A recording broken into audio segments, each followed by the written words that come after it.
Hey, what is up, everybody? Hunter Orell here with another great interview today, joined with the founders at REKTECH. REKTECH is a Solana based game show that has tournaments with large prizes as big as a Pudgy Penguin. And they even kind of hint at even crazier things down the road. They've worked with Lionsgate, they've worked with G Money, and they really are trying to rethink how skill based games that anybody could play, from a kid to your mom to you, can basically get involved with these multi-day tournaments with large prizes, activating communities, and really making something fun. They've emphasized that in this conversation, that they want something that's fun and engaging and doesn't feel like this crazy task, or kind of scares you off because there's this huge skill base that's required. I can vouch from having played the 3-day tournament that it's incredibly fun. My community 555 absolutely loved it. And I think the biggest takeaway from all of this is, I wouldn't think of it as specifically just a single, tournament with a big prize.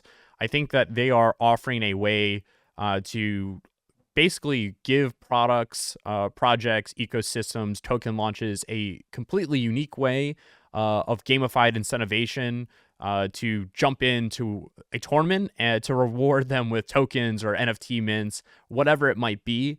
I think that is going to be interesting how they approach that. And I'm really excited for what they have coming in the coming weeks. Hope you enjoyed this conversation. As always, thank you for listening. It means the world. And here's REKTECH.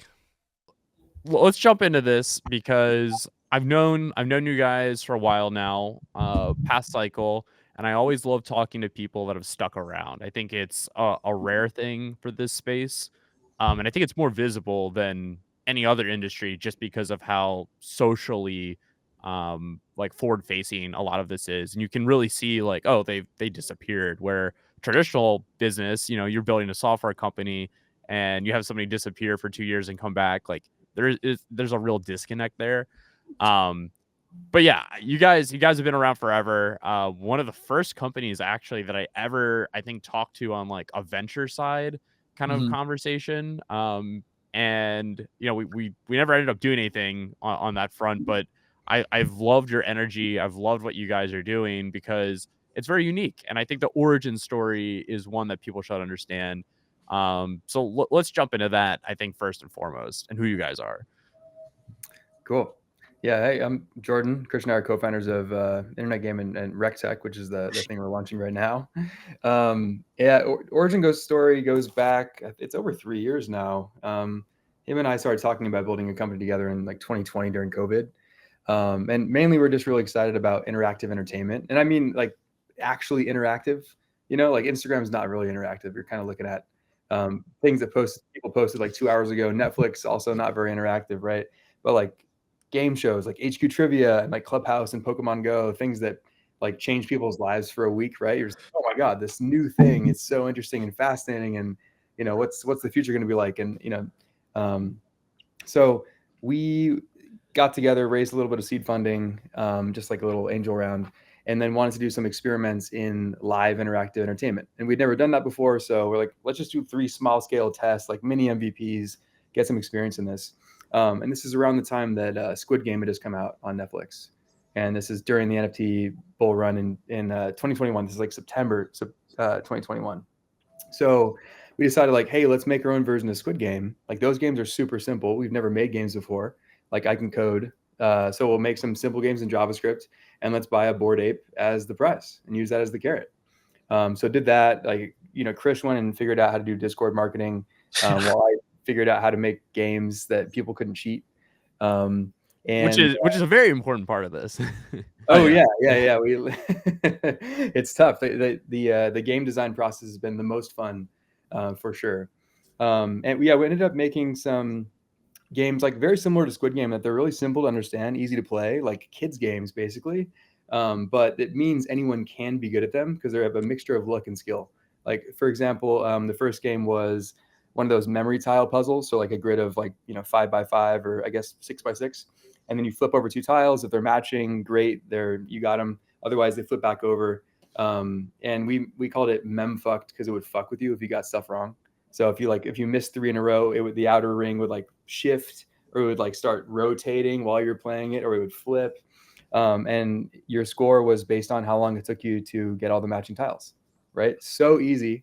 But people were going crazy because you had a Bored Ape on the line. Yep. And the background of this too is that we ended up selling tickets to this, and we put 60% of the mint revenue into more prizes that people voted on as we bought more. So we ended up with a $2.5 million prize pool. And people voted and chose every single prize in there. There were 2 Bored Apes, 2 Mutant Apes, a bunch of Doodles, Azukis, and a bunch of NFTs that now, you probably wouldn't remember as much, but back then were worth a lot of money. Yeah. And then we had this insane 5-day, 5-game tournament. Each game is 24 hours. There's elimination, like the bottom 20% of each game didn't move on. And 60,000 people, even those that weren't playing, just freaking out in Discord 24/7 for an entire week. It was one of these like Pokemon Go moments for these people that played. It was an intense week. I remember it clearly. Oh yeah. Yeah, and some of the games were a whole lot more cutthroat than that first one I described. Like, I don't know, Chris, what was your favorite game? Yeah, no, I mean, I think one of the kind of craziest ones was we did like a rendition of the Prisoner's Dilemma. So basically, it was the 3rd game, and we basically put any players that were still in a chat room with each other. So every single person just matched with one other player, and there's just the chat room and then 3 buttons, which said like backstab, collaborate, or hide. And you just basically had 24 hours to just connect with this random person. And just like while you guys were actually incentivized to screw each other over, right? Because if you eliminate that person, you're actually getting more points. The question is like, hey, can you actually work together and both of you survive this gauntlet? And there's just so many crazy stories, right? People are getting on Zoom calls, FaceTiming, waiting till the last minute and clicking together. I heard this one story about this guy who chose got on video and hit collaborate while his brother had like a mouse like off screen and changed it at the last second. Like all sorts of kind of crazy experiences that came from these games. And I think like that's always the big thing with internet game, and even what we're doing with REKTECH is that it's like yeah, it's gaming, but it's the term gaming is so broad, and I think the games that we build are something that's really accessible, fun, and I mean it meets the market where it is, right? It's as opposed to kind of trying to get someone to play like a Fortnite. Yeah, no, it's different. I when I think of what you guys have built and where you're going, I always come back to HQ Trivia. I come back to Wordle. These games that don't. Oh, somebody's. Okay. I think of these games that you don't have to be a absolute mastermind at, but it can lead to basically being something that gets millions of people to start playing because it becomes very fun. Yeah, I love it. I think on that kind of note of like HQ Trivia, how do you see yourselves being, I think, a higher stakes version of that? Yeah, I mean, we loved HQ Trivia, huge inspiration for us, and it failed for a number of reasons. I think one of them that we've definitely solved is that you weren't going to be good at that game unless you're really good at trivia, right? It was kind of this one skill. If you had it, you're gonna have fun. If you don't, you're kind of screwed. And then also the stakes. If you won on HQ Trivia at the height of its popularity, you'd win like $1.50 or something because they just didn't have a good model to replenish the prize pool. But crypto has no problem aping into things and taking risks. So it's really perfect for a much improved game show that has a huge amount of game variety. And the games themselves, as we said, are very much like buying a meme coin, right? There's a lot of luck, but there's also a lot of strategy and social elements, which is also kind of like meme coins, right? Like you like buy the coin and then you go and post on Twitter about it and hope other people believe what you're saying. Exactly. So yeah. I was gonna say, I think another really big component to this and is that like when you think about something like a HQ Trivia, obviously like amazing, right? It was like a live game show, but again, it was a live game show, right? So it's like it was at I think like 2 p.m., 3 p.m., and then another game at 9 p.m., right? And if you were busy, like you couldn't play, right? You missed that one, you skipped that one, and I think like it's been a really interesting mechanic that we haven't really seen anywhere else. Like it's basically like the way that internet game worked and the way that REKTECH works is that we basically have these collection of games, right? They do have that kind of fun, like social mix of skill and luck and all that kind of stuff. But at the same time, one of the biggest components to it is that each game is open for 24 hours, right? So it doesn't matter where you are in the world, how busy you are. The game's open for 24 hours and you got 5 minutes, you play on the toilet, you play in between meetings, like you have time for it. So even if you want to spend 8 hours in the Discord talking strategy, you can do that. But at the same time, if you want to just kind of come in, play the game, and move on with your life, you can do that as well. So I think the accessibility of it, especially for how global crypto is and Web3 is, it fits really well from that perspective as well. Love that. Also, just really weird, random off-topic thing. That was like the actual Solana Foundation who just commented GM. Weird. Just that's wild. Yeah, we love Solana. Yeah. Yeah, Solana's great. Much love there. I want to, on the topic of Solana, let's talk pump fuck, because that's another area that you guys have just touched on, which is this. It's almost like accolades for your craziness of the pump fun meta. Can you touch on that a little bit, for those who might not know what that is and why they should go check it out? Yeah, this is actually Krish's idea. Like straight up 2.5 weeks ago, we had talked about the idea of doing like drops, these kind of like, one-off activations that bring attention back to REKTECH. It's kind of like mischief, viral stunt type things. And he had the idea for Pump Fucked, which is basically an analyzer tool where you put in your Solana wallet. It gets every single transaction, every trade with Pump Fund tokens, of which there are nearly 7 million, by the way. Crazy.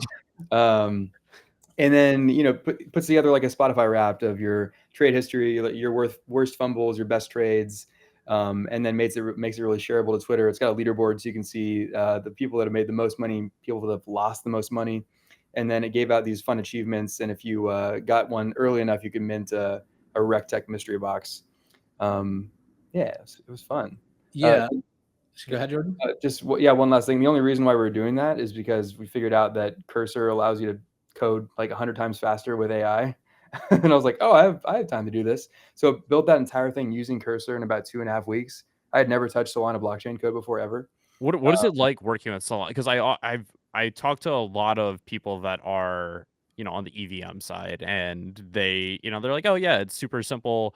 And then I think there's this weird, it's just weird, like almost rumor of like, oh yeah, Solana's like, you don't want to touch it. It's different. It's hard. I don't know it.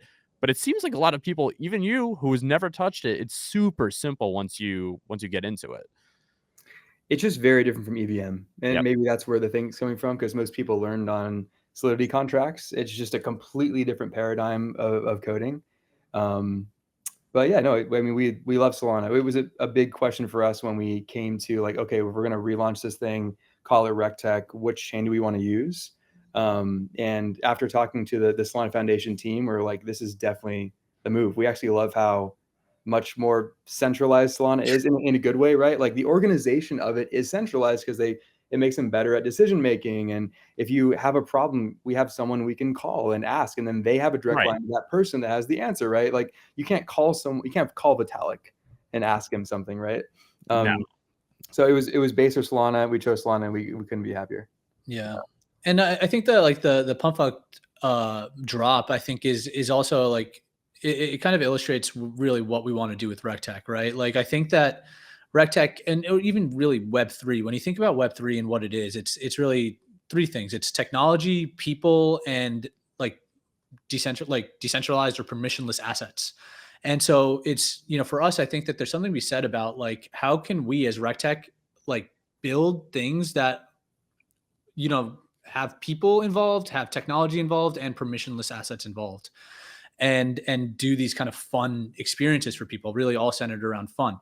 And so obviously, meme coins are all the rage in so many different types of ways. And I think, for us, because we, participate as best we can. I think the thing that we've always found is that we're like, well, man, we spend a lot of time doing this, but we're like barely even. Like if that, I think in one of my wallets, I'm like way much more down than I thought I was. And I think like just kind of giving people visibility into that kind of stuff, while also kind of showcasing some of the stuff that we want to do with REKTECH was kind of like from an artistry perspective, something that we were looking to do. And, we're going to do plenty more drops that are of all different types, but it's really kind of centered around technology, people, and permissionless assets. Love that. I had somebody post in the 555 Discord. They had like 1,600 transactions, and they were 10%. They're like, I should have just held Sol. I was like, you should have.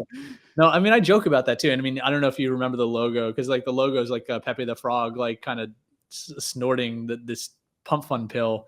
And I mean, I think to a certain extent, there's something to be said there about like addiction, right? Like it's like I can't tell you how many times I've sworn off meme coins, and then a contract address drops in my Telegram group, and I'm like, all right, fine, one more. Yeah. But I think Solana from an overall ecosystem it's just fun. And I think that's an angle that you guys have echoed to me multiple times is we want people to have fun. It's not just, come in and the second you realize you're not going to win first, you're shutting your laptop and saying screw this.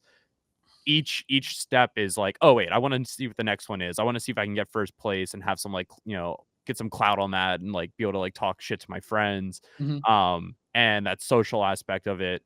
Fun is just I think it's overlooked for a lot of things, and Solana is where most of the fun's happening right now.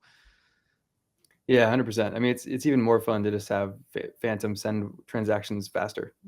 Exactly.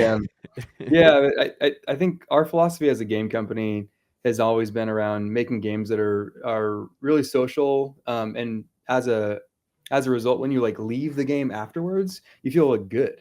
You're like, oh, like after you played Pokemon Go and ran around with strangers, you're like, that was awesome. That was like a plus experience in my life.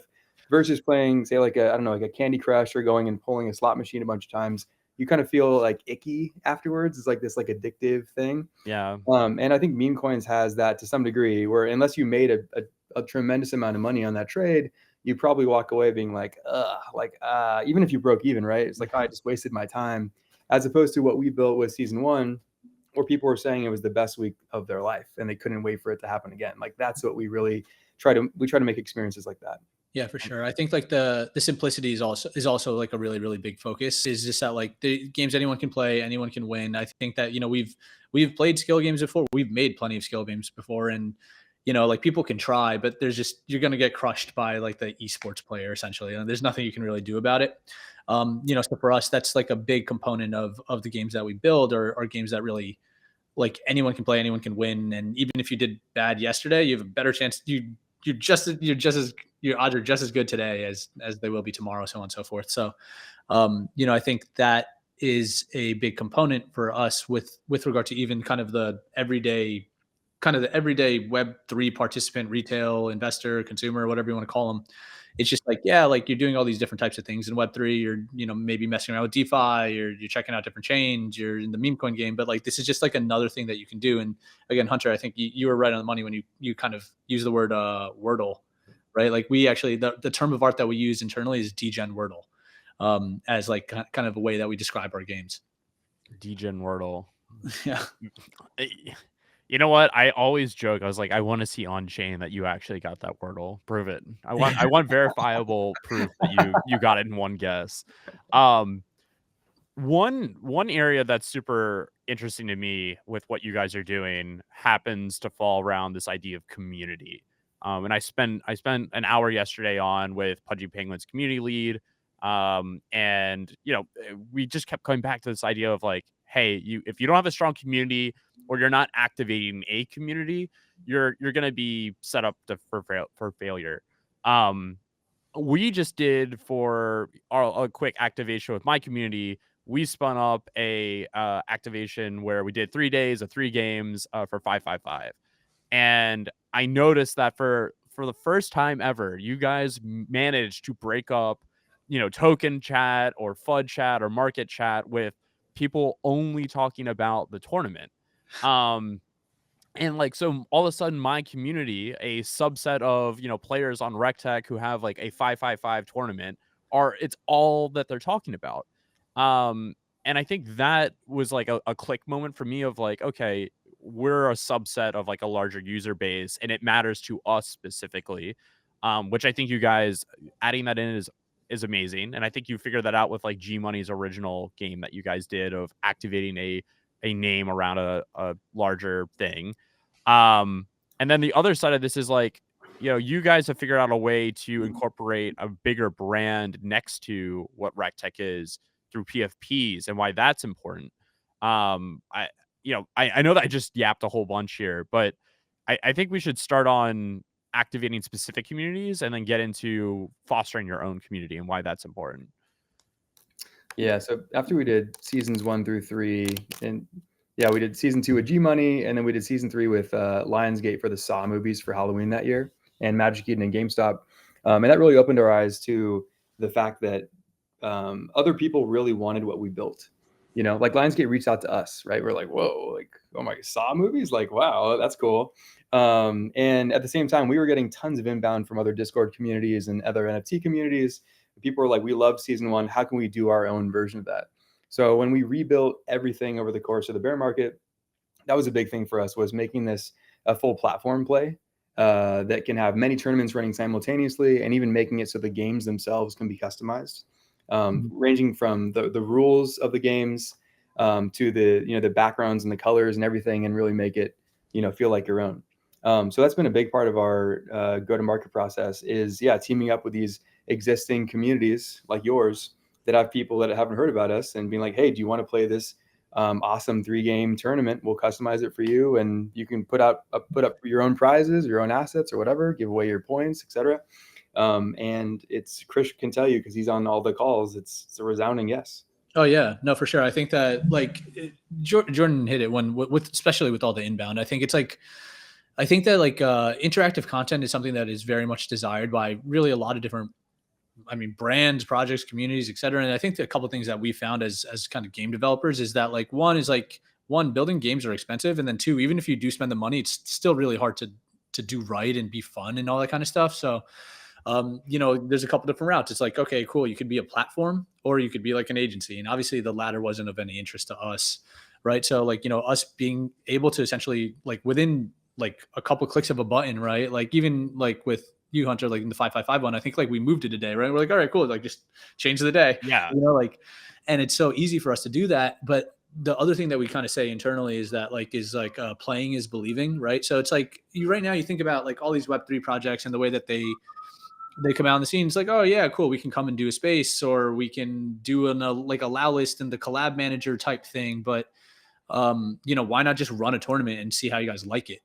And now all of a sudden you have this thing where, and this is the other thing that we kind of oftentimes say, especially when it comes to kind of Web3 marketing, is that crypto is a team sport. So you have the 555 team, but then you can have the Pengu team, you can have a DAO, you can have all these different types of people that are whether it's your team of 4, 40, or 400, you are involved in these communities. And the question is for us, how do we get people to kind of learn about REKTECH and join our community? And it usually comes from people that, it's not they don't have a home, they belong somewhere else already. And so for us, it was just a really interesting way to kind of bring people into the fold of REKTECH. Yeah, I have to emphasize here for anybody listening. Are you guys still doing those? Yeah. If you are part of a community, or you own a community, or part of a project, I have to just suggest reach out to these guys and ask to do one. It's so much fun.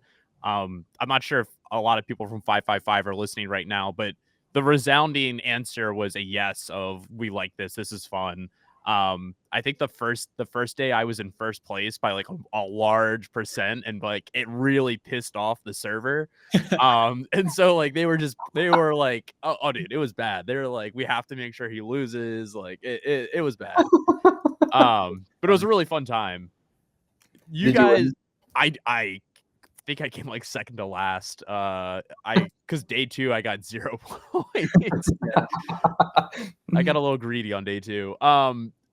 I want to come back to the other side of community PFPs.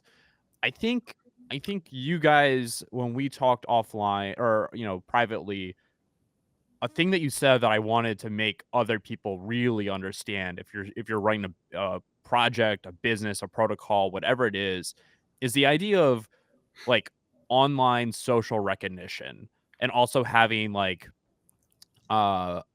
being able to come back to this community of like-minded people. And you guys have identified that in some way. Could you explain more on that learning? Yeah, so seasons 1 through 3, for each of those, we sold a ticket to play. And it was the first time it was just called a game token, and it wasn't a PFP, because we just didn't consider that. We're just oh, it's all about the games. And then after the fact, that was one of our biggest regrets, just because we didn't have something, an identity, something for people to really identify with, and maybe have as a PFP on Twitter. But really just have it felt like we were more of a traveling circus, and we were leveraging other people's NFTs as prizes instead of building up the value of our own, like giving away Bored Apes, right? So that's been a huge focus of ours since then. We hired an artist like right after season 3 is one of our first hires. He's a wonderful, amazing artist that lives in Costa Rica, and he's just been pumping out art for 2 years. So the PFP is called Dreamers. They're launching in roughly a month, and there's a whole bunch of interesting mechanisms. But so to go into it, a dreamer is going to start off like totally naked, not like naked, but like no cosmetics, basically. That was the wrong word. And as soon as you mint one, you'll start off with like 6 different loot boxes.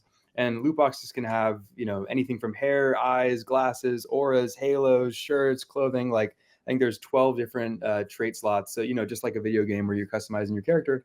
And the interesting thing is that each of those traits has a different multiplier associated with it.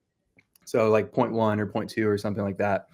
And the multiplier is higher based on the rarity of that cosmetic. And then you can choose to equip whatever you want, make it look cool, but you're also trying to max out that multiplier. And then that multiplier is applied to any XP, like our points program, that you're earning from playing our daily game or these big season tournaments that we have, right? So if you got in first place because you're lucky, you would have gotten 5,000 XP, but you have a 5x multiplier because of all your cosmetics and also your play streak and other things like that. So you actually get 25,000 XP and are shooting up the leaderboard. So there's kind of like games within games within games. And then also the better you do, the more loot boxes you're earning as rewards in the tournaments. You can also buy them if you want. So there's a couple meta games to play within the world of internet game or REKTECH while you're trying to win like a pudgy penguin in season 1 or something else in season 2. Yeah, it's like kind of like a micro and macro is kind of how we look at it, or at least it's like a dual approach, right? So it's like, okay, cool, yeah, there's this season and there's a pudgy penguins up for grabs, but at the same time we have the XP and the dreamers, and not to mention again all these different traits are on chain, right? So like let's say you open up a loot box and you have this like the sick trait that you actually don't need because you like the one that you have or whatever it is, you could actually put that on the market and sell to somebody else that may be interested in it. So like an entire kind of economy can form around assets. And again, I think like, seeing, what assets become kind of known as grails and all that kind of stuff would be really, really interesting as well. But yeah, I mean, it was definitely kind of one of the most, interesting things that we learned from internet game as opposed to like kind of as we transitioned into REKTECH was, whenever we would meet people and we'd be like, oh yeah, we're the internet game guys. Like people would be like, oh, that was sick. Like that event you did that time was cool. As opposed to like, you think about penguins or D-gods or, people won't say like D-gods or like Bored Ape was sick. You know what I mean? You might So like, say that now, but I mean, yeah. okay, well, you know what I mean? I mean, I guess what I'm trying to say is that like, we were never referred to in the present. It was always like a past tense thing that occurred. And I think our lack of having that like visual identifier as from a PFP was really the reason behind that. I think it's a good point for people to understand from a community and brand building perspective. And I know I've like kind of gone on like a long tangent on these like subjects and topics for like some of the past guests, but it is a fundamental thing that you want to see a project or founders acknowledging. So I have to applaud you guys for that. It's awesome. One area that I'm curious on, and I think probably others are, is the repeatability of these events. How often are you going to have like a big tournament where there's a pudgy for grabs? How often are you going to have a daily game? Like, how are you guys handling the retention of attention throughout the whole year? Yeah, so we thought about this one a whole lot. Like, how do we go from being an event to a sustainable platform? So even right now, there is a daily game, a la Wordle, something that people are tuning in every day to play. And there's like a smaller amount of XP that's being distributed that way. Same thing with loot boxes. And then we have these major tournaments with the big prizes and like way more XP being given away. Season 1 is Penguin Game, which you're doing with Abstract, and Pudgy's is first prize. Season 2 we're announcing shortly, very soon, and that one's even more exciting, frankly. Very, very big, very, very fun. Wait, more exciting? No, just as exciting. It's just like just as exciting. It depends on who you are, I guess, but yeah. And so yeah, we're gonna keep doing these seasons. Season 2 is leading up to the Dreamer Gen 1 mint. There's gonna be 2 different generations of the Dreamers. The first one's like, the Bored Ape, the smaller supply, and a much higher max multiplier. And there's gonna be a Dreamer Gen 2. So they have like a bunch of different fun mint experiences happening throughout. And then, more of these seasons, as well as more of these drops that we mentioned, to be kind of like sprinkling in fun things on the side as you move throughout the year. And then the entire point, like a big thing that we want to do really is use crypto as a jumping off point to really go more like Web 2 and mainstream.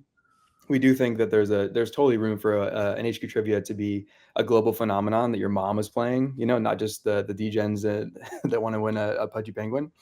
So the goal is very much to branch out of partnerships with crypto brands and move into more mainstream brands that have also big budgets and want to give away crazy things. Like the example we always use is Taco Bell, because Caesar's one of his claim to fame is bringing back the Mexican pizza.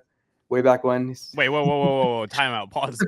We're gonna go on a tangent real quick here. Go for it. Wait, is this the actual thing? You brought it back? Oh yeah. So Okay, I mean, the quick story around it is that, one, I'm a giant Taco Bell fan, and when basically one of the menu items at Taco Bell is called the Mexican pizza. And like when I would go to Taco Bell, like that's all I ate. It's like I grew up on it, etc. And then there was this moment where all of a sudden I heard news that the Taco Bell would be removing the Mexican pizza from their menu permanently. And that was not, I don't know how I could live in a world. The whole world just shattered. Yeah. It was one of the worst days of my life. I can vividly remember it. So, it's like, what do you do? So I basically started a petition to bring back the Mexican pizza. And I kid you not, it is to this day one of the most signed change.org petitions, just out there. And yeah, like I'm on a first name basis with the C-suite at Taco Bell. I've been on the Wall Street Journal and NPR all about this. And yeah, they brought back the Mexican pizza. It's available in a store near you. Oh my God. I can verify this. Actually, it has a victory and it has over 170,000 supporters on change.org. Incredible. Yeah. All right. What a tangent. What a story. I see why you use that example. Working with bigger brands. Yeah.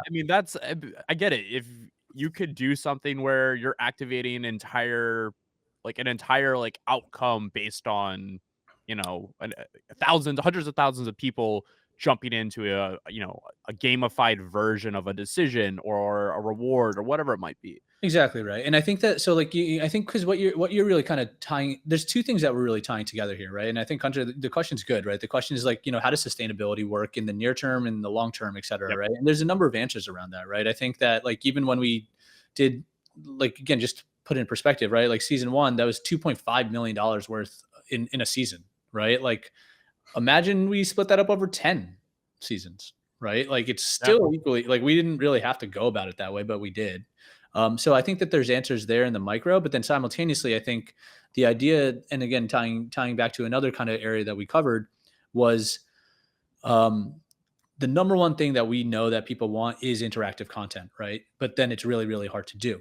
And so the thing is that for us, our platform team, the team at REKTECH, I mean, you've now utilized the platform. Like it is solid, right? There's Eclipse, which is I guess a L1 Solana EVM type chain, is running a REKTECH season right now.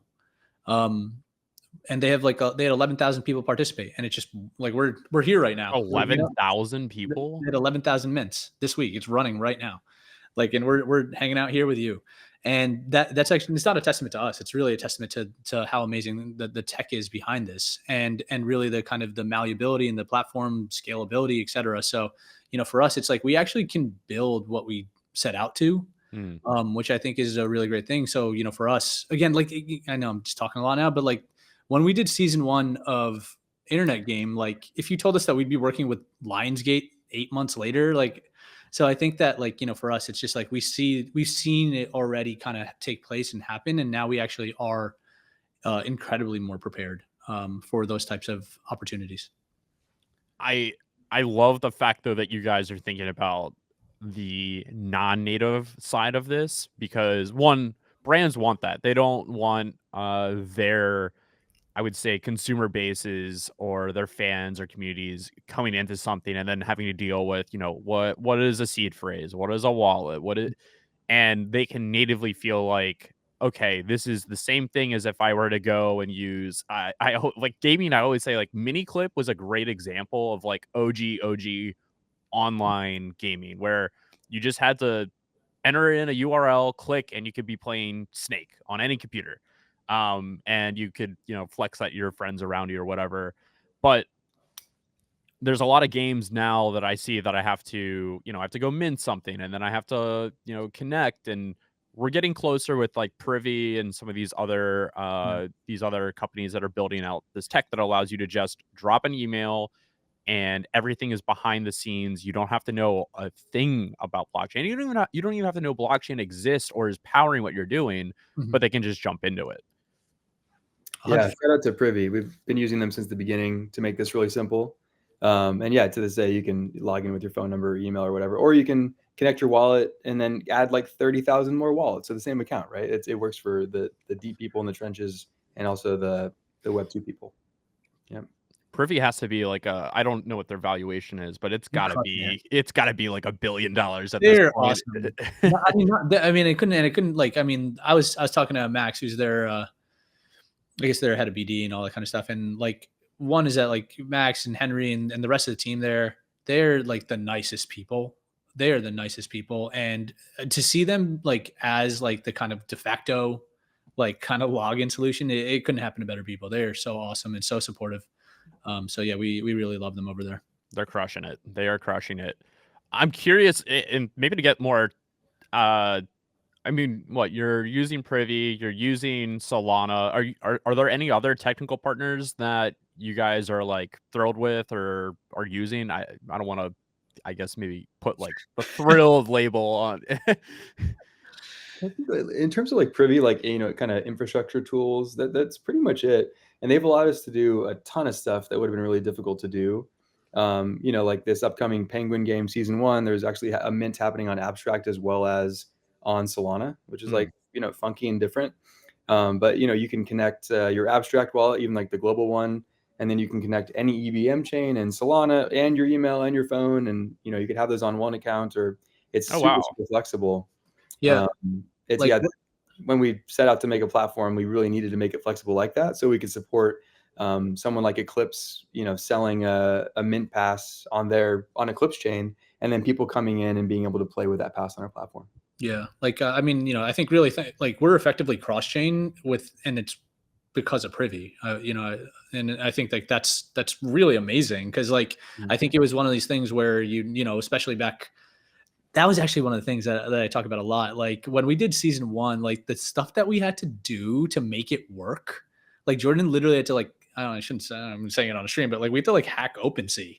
like hack is that's a strong word, but like we had to do some really funky stuff to make it work. And like, again, like all the advances at like, it almost felt like being in a time machine, right? Like all of a sudden, like, fast forward 2 years and like, the user experience across the board, even like, folks like Metaplex, Helios, et cetera, that like these things that weren't really readily available in 21, 22 make our jobs as kind of like more consumer or retail kind of focused individuals or builders. It makes our lives so much easier than it was.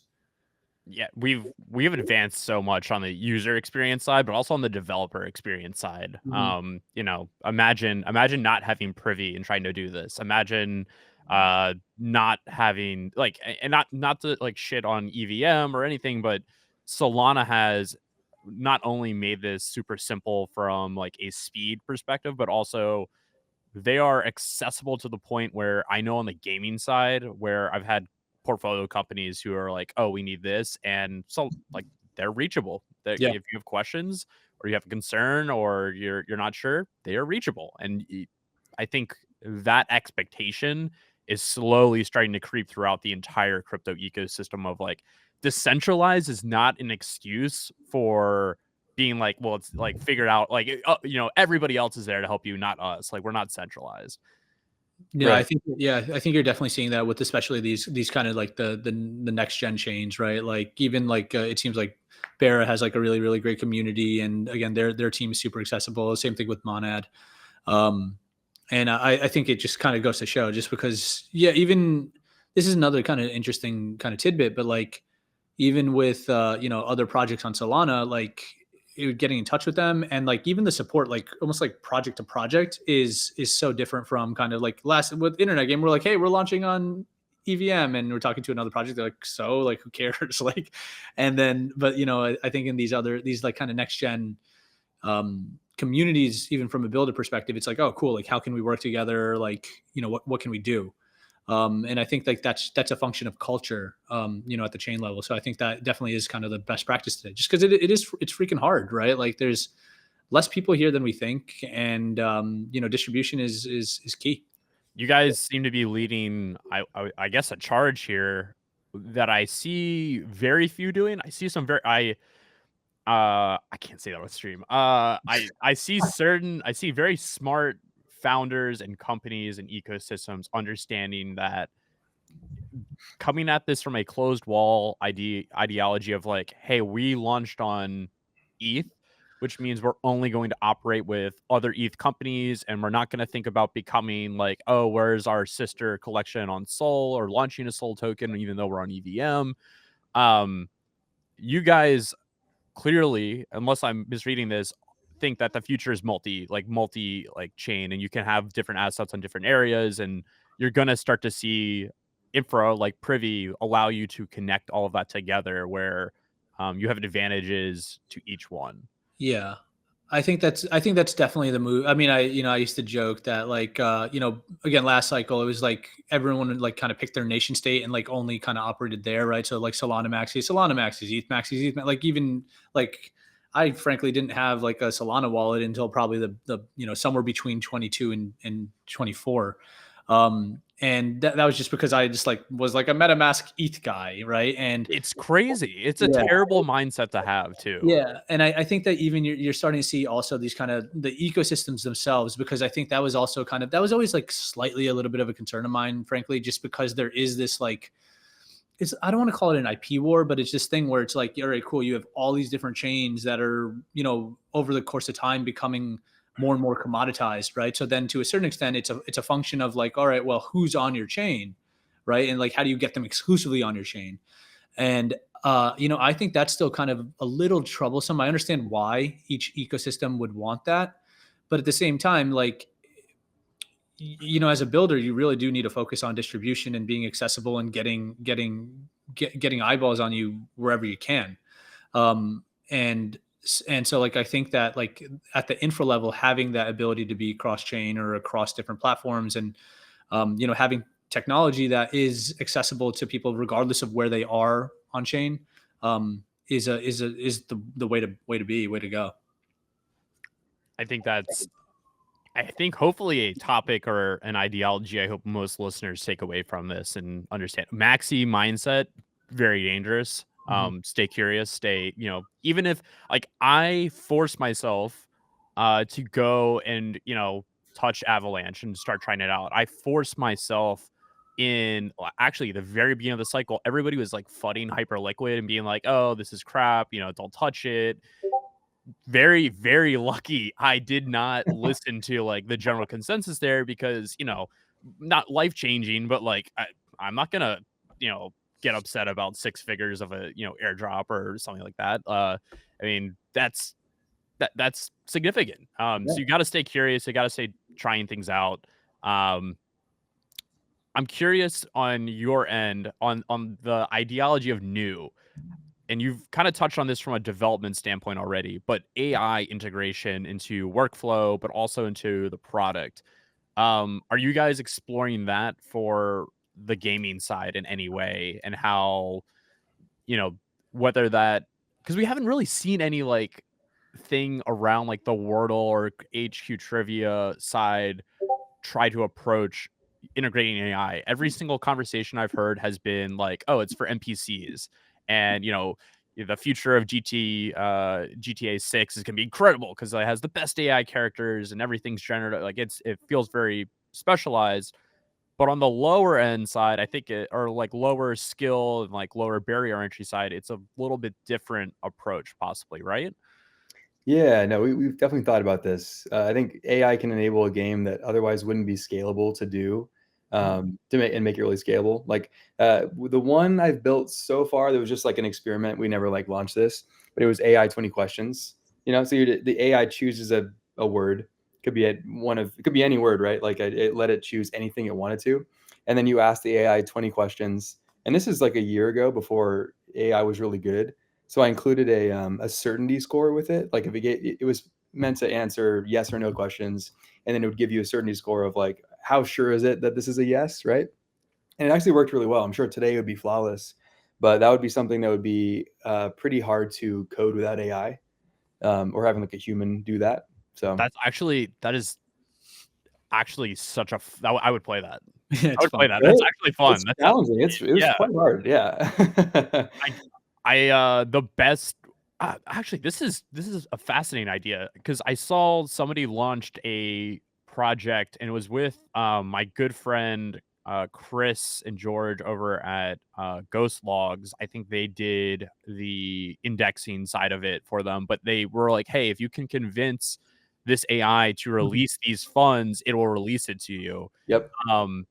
That to me, I was like, that's brilliant. Like, doesn't require any skill other than like understanding prompt engineering or like how to push the buttons here. I could see you guys doing something like that. I would play that.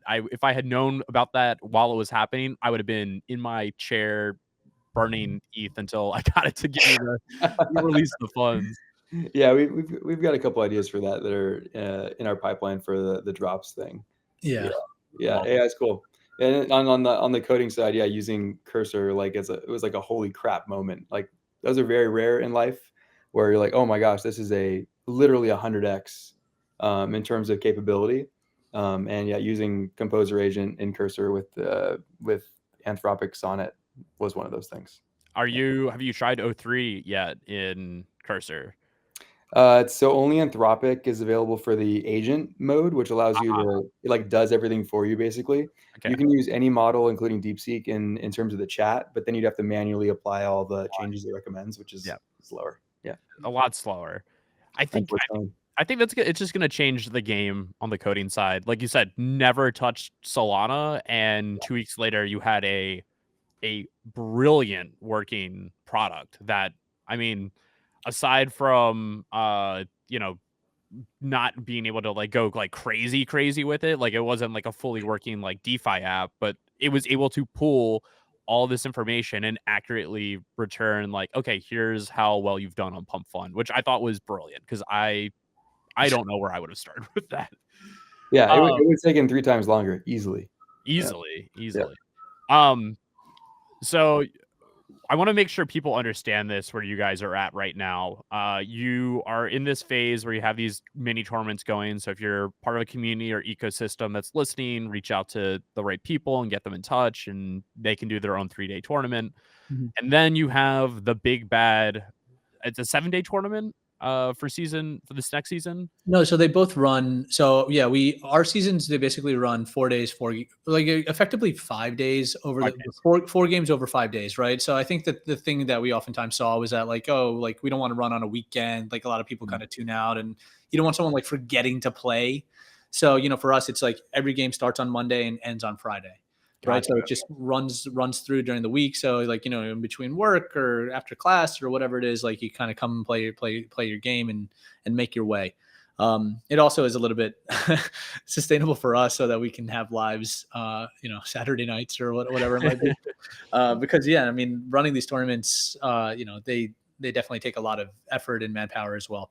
It kills that my wedding was on Saturday excuse. Yeah, we've had that before. We've literally had, hey, sorry, I forgot to play. I got married. I'm like, what? That's a wild one. That was a weird one. Yeah. So yeah, no. So basically, over the course of this week and next week, and yeah, for anyone that's listening, if you do want to run a tournament, just reach out to me, I guess, and we'll happily set you up and give away some free dream passes, etc.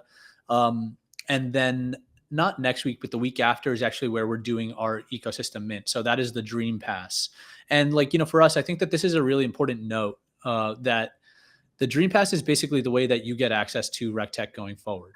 And it's so like, it's not a meme coin, it's not a PFP, it's more than an NFT. It's basically your entry into REKTECH and all of the things that we're going to be doing. That gets you access to all of the seasons that we do, of the two of which are already planned out and are coming up right away. And then it gets you in the running to mint a Dreamer, which is our PFP. And everything else that comes after that. And I promise you when I say that, like, the REKTECH Degen Wordle, like, kind of game component is really just one part of it. There's so much more that we're doing. So yeah, that takes place in 2 weeks. We're also gamifying the Dreamer allow list. Like, we're really big on egalitarian stuff, like, anti-cabal. No offense to people in great cabals. But like the XP leaderboard, which is, anyone can see if they go to rektech.com, is the top 1,000 on that list at the time of the Dream Pass, of the Dreamer Mint, are going to get on the allow list of that. So there's an extra fun gamified element of like playing your way to be on the allow list of this mint. And then something interesting that applies to all of these NFTs, the Dream Pass as well as the Dreamer, is that your entire account is associated with that NFT. So your XP, your game, your play streak, like if you could play a game that has, like, say it has like 10 attempts or something, and play 5 attempts, sell your asset to somebody else, and then they log in with it, and they would still have that 5 attempts. It is like you get everything, right? Which is a really interesting thing when it comes to NFTs. Hunter, I'll let you comment. Because my next question was going to be around how you guys could possibly change how people launching and projects should be thinking about doing their tokens or initiatives. And I'm going to shout him out here because I think he front ran you just a tad, but I think you're onto the same thing, which is the idea of token bound assets. And Beanie has backed, and I love him. Matt, the founder at Courier's Quest, absolute Chad. I love the community there. I love the project.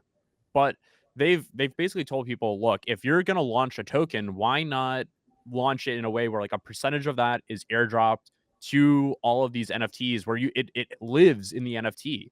And so now you're automatically onboarding all these people, and you can gamify that and make them do certain things, and then the quantity of how much they get is then distributed a little bit differently, and you activate all these people. If I was to launch a token or to launch a NFT mint right now, there's nothing stopping me from being able to come to you guys and say, hey, I want a large here's the percentage of tokens, or here's how many NFTs I want to give up for grabs. Let's do an activation around this. And all of a sudden I'm not just doing like a allow list or whitelist, but I'm activating in a very, very meaningful way a group of tens of thousands of people possibly to play games where they understand, like, oh, I want to have this token, or this is what I'm gaming for or playing for. Yeah. Funny enough, I just spent an hour with Matt. Oh, really? Like an hour, maybe 2 hours ago. Yeah, like we literally just spoke. Oh, no way. Yeah. And no, he's a great guy. I mean, he's incredibly smart. And, I think that, like, it was so funny because the thing that we were actually, the thing that we were kind of chatting about was like, we both are kind of doing interesting things on Solana. And the complexity that we always, that we're both running into. And I was saying, like, I was kind of saying to him, I was just like, when you're doing something so different, that's like, it's not a PFP and it's not a meme coin, right? Like, it's like, there actually is this like kind of educational part, because it's like, how do you explain exactly why this is so awesome? And so, we were kind of just like kind of joking around about, like, how do we actually explain all of the amazing things that are happening at Critters Quest or that are happening at REKTECH. And so, yeah, it's tricky, but yeah, no, I think that we very much have a lot of this, like, we're aligned in a lot of the same ways. And again, different approaches to kind of how we can do it. But nonetheless have a lot of a lot of the same kind of outcomes. And yeah, I think just like we're again effectively utilizing REKTECH to spread awareness about REKTECH, the whole idea of like a gamified allow list, like, yeah, hey, like who wants allow list? Like you can run a REKTECH tournament for that and then have your allow list based off of how people won, as opposed to like, I don't know what, like, collabs and all that kind of stuff are going now on like now. And then, yeah, I mean, frankly, like, we're working with all different types of projects, obviously a lot of projects that have already been minted, et cetera, but we're working with a number of pre-TGE as well as pre-mint projects as well, because there is that benefit to them in that way. In some sense, then, well, one, I want to say that's awesome. You're talking to the right people. Absolutely love that. I hope you guys work together or collaborate in some way. That would be sick. I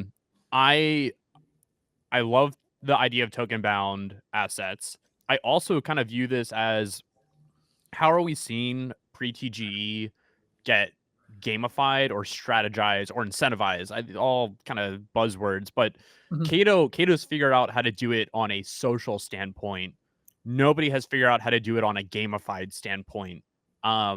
Which is, all of a sudden, I completely change how I look at you guys as not just a tournament, but as almost like a launchpad partner for a lot of these ecosystems on the Web3 side. And then on the Web2 side, you guys become almost a activation partner in some sense. And I think that's the correct way to start thinking about you. Look, this is me just kind of like yapping on the fly here, but I hopefully this kind of shows how I think about projects, and I try to not, the same way you said you have to educate people on what you're doing because it's different.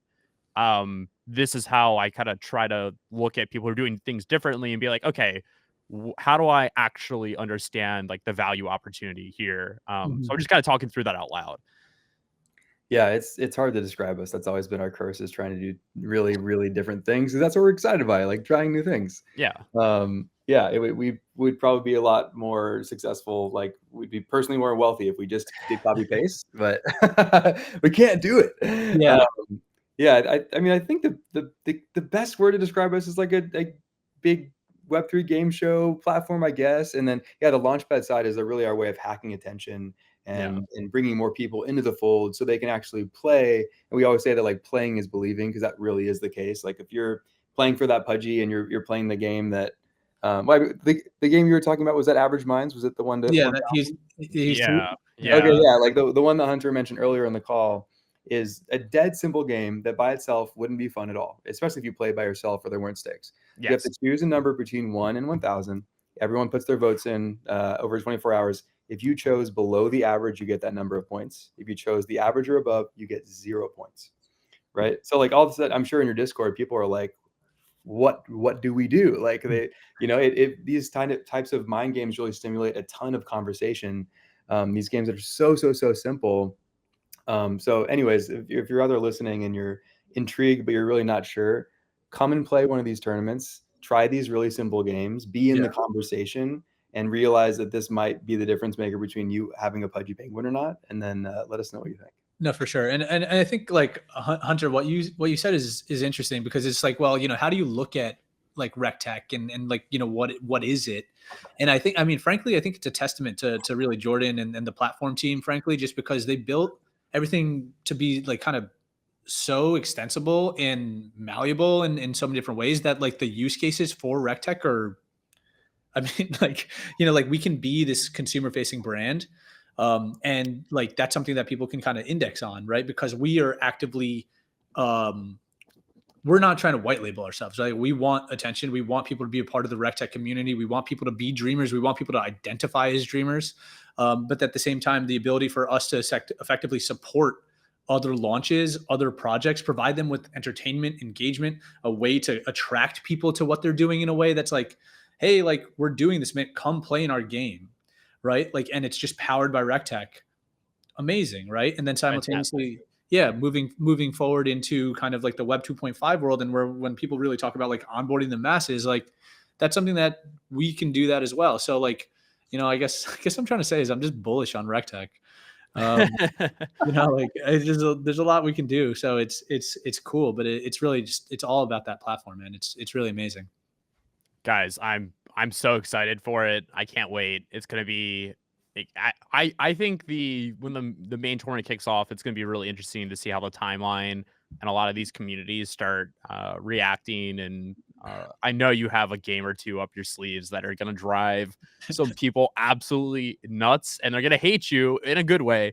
But it'll be fun. It'll be exciting, and I'm curious to know who's gonna get this pudgy. And I hope it's me. Yeah. I've learned my lessons from this tournament.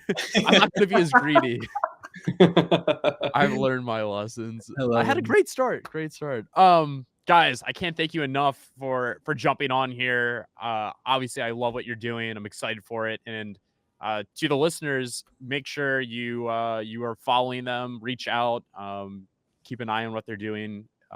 It's not something I think you should fade because it's not the norm, and it's not like, hey, it's not another pump fun token, so I don't want to deal with it. I think they're doing something very unique and novel, and I like them. They're great guys. Thank you, Hunter. Thanks for having us. Of course. This is a great conversation. Thanks, guys. Thank you guys for tuning in. We'll catch you on the next one, and thank you for listening. Thank you. Cheers. See you. You guys.